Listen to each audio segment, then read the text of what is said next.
तो मेरे भाइयों, मेरे बुज़ुर्गों, आज अफसोस की बात यह है कि कुरान के हम हामिल तो हैं, कुरान की अमानत हमारे पास है, लेकिन उस अमानत का हक़ हम नहीं अदा कर रहे हैं। याद रखिए, सूरह जुमा में अल्लाह ताला ने यहूद के लिए एक मिसाल बयान की है।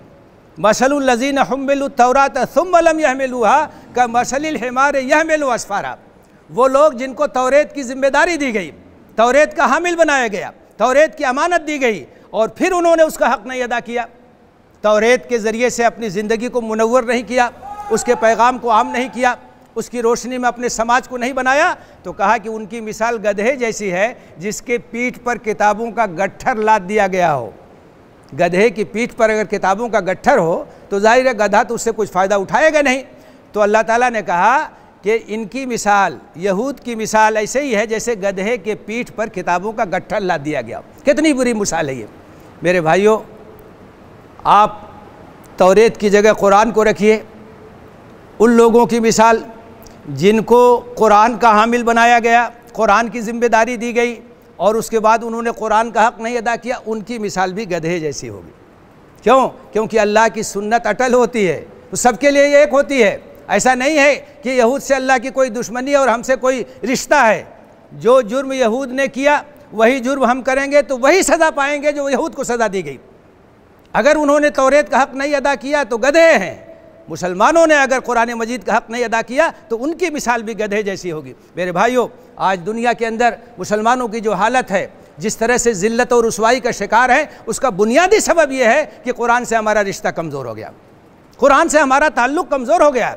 हम कुरान को पढ़ने की ज़रूरत नहीं महसूस करते, हम कुरान को समझने की ज़हमत नहीं करते, हम कुरान के मुताबिक अपने अखलाक को ढालने की कोशिश नहीं करते और कुरान के पैगाम को आम करने की हम जद्दोजहद नहीं करते। याद रखिए, हमारी इज़्ज़त और हमारी सरबलंदी इस बात के अंदर मुज़मर है कि कुरान से हमारा ताल्लुक़ मजबूत हो जाए।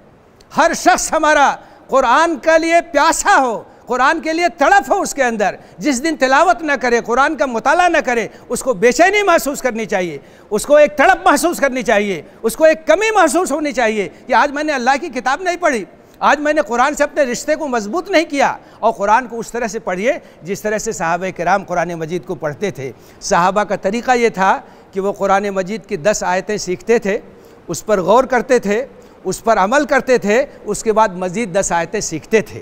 कुरान मजीद एक अमली किताब है, एक प्रैक्टिकल किताब है।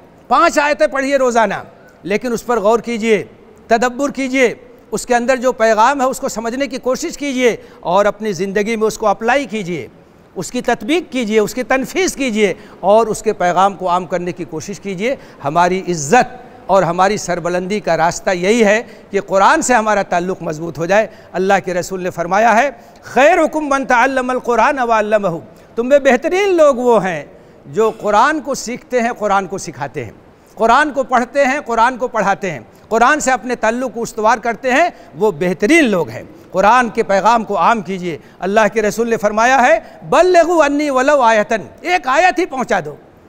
क्या चीज़ कब किसके ऊपर असर अंदाज हो जाए हम नहीं जानते। इसलिए मेरे भाइयों, आइए आज इस बात का महद करें कि रमज़ान के इस पैगाम को, ईद उल फित्र के इस पैगाम को हम अपने दिल के अंदर उतारेंगे, कुरान से अपने रिश्ते को मजबूत करेंगे।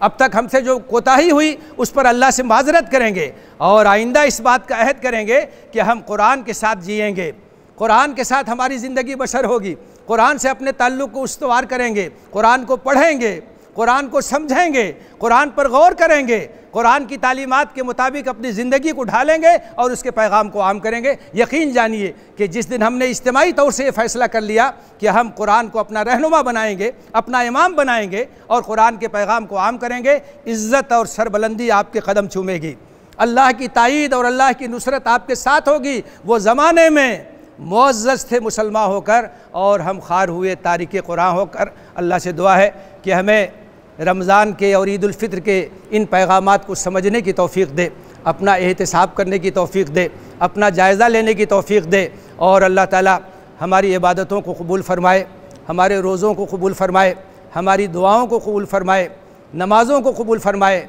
और ज़्यादा से ज़्यादा कुरान से हमारे रिश्ते को अल्लाह ताला हमें मज़बूत करने की तौफ़ीक़ दे। आमीन। वाखिर दावाना अनिल हम्दुलिल्लाहि रब्बिल आलमीन। अल्लाहु अकबर, अल्लाहु अकबर, ला इलाहा इल्लल्लाह, वल्लाहु अकबर, अल्लाहु अकबर, वलिल्लाहिल हम्द।